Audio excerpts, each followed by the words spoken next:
It was a crisp October afternoon when I got the call. Two high school students, let's call them Marisol Romero and Ethan Chen, had come into my police station in Livermore, California.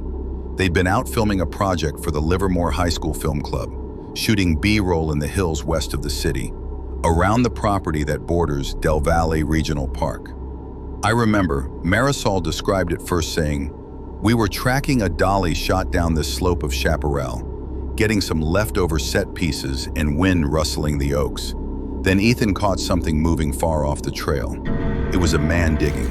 He was crouched over a shallow pit, using a small shovel, burying what looked like a body, and we froze."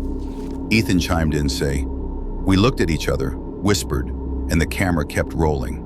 Not because we planned it, but we froze in fear and just forgot that the camera was there for a minute. And then the man stood up.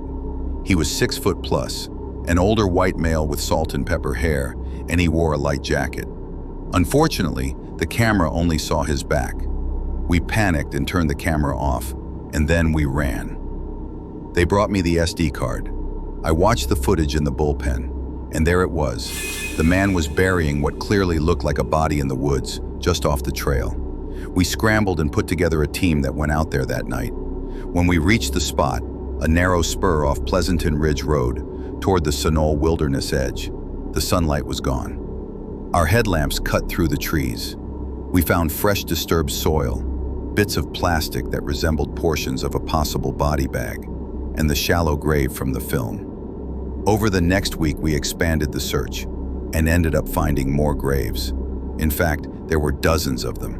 Over the span of maybe 2 square miles of woodland, we found remains, skeletal and decomposed. My investigative team compared with missing persons files from counties all across the West, including Sacramento, San Jose, Stockton, Oakley, and Las Vegas. The pattern matched missing people throughout the country over the last 20 years. So, the media dubbed him the cross-country killer. I remember the interviews with the kids, Marisol telling me she was having trouble sleeping because the sound of the shovel hitting the dirt rang repeatedly through her head. Ethan saying that he wished he turned the camera off, but I'm glad they didn't, because people need to know what they saw. The kids were brave. They'd captured the one piece of footage that connected the scattered graves to an actual living, breathing predator.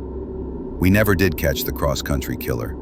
Everyone speculated that maybe he was a long-haul trucker dumping victims across state lines. Maybe someone with access to secluded land. The bodies spanned decades, states, and jurisdictions, so jurisdictional collaboration was often messy.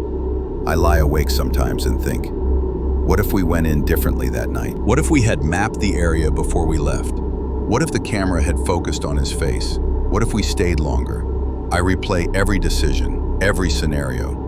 Detective work taught me patterns, so I mapped all the sites and noticed all of them were within 50 meters of lightly used fire roads, often sloped land that drains, hidden from trail traffic.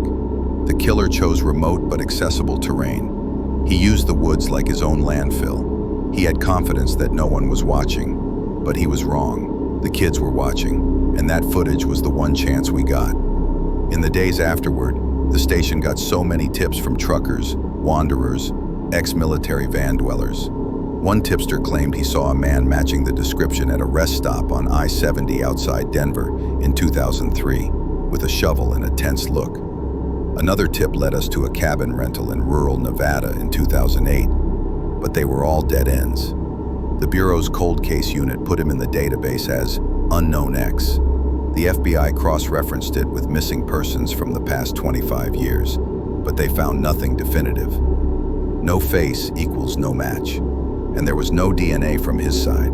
The graves were decades old, so the remains were too degraded. I visited the kids again years later. Marisol had graduated and gone to film school in LA, and Ethan worked in tech. They still had the SD card. I told them, if you ever remember anything else, the direction the man walked, his gait, the jacket, even a voice, call me. The case still haunts me. Every single time I pull a missing persons file across the country now, I wonder, could this be him? Could this be the guy we saw on that camera? Could this be the most recent victim of the cross-country killer?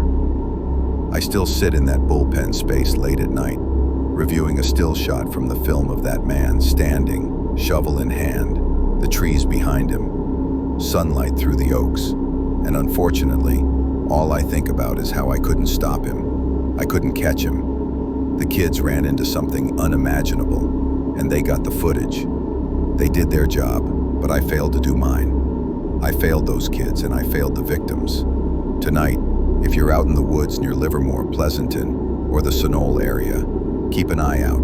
Be careful and never hike alone, because the killer we never caught still knows how to bury someone and vanish. He knows the woods. He knows the remote roads. He's still out there, and until we catch him, he's still a danger.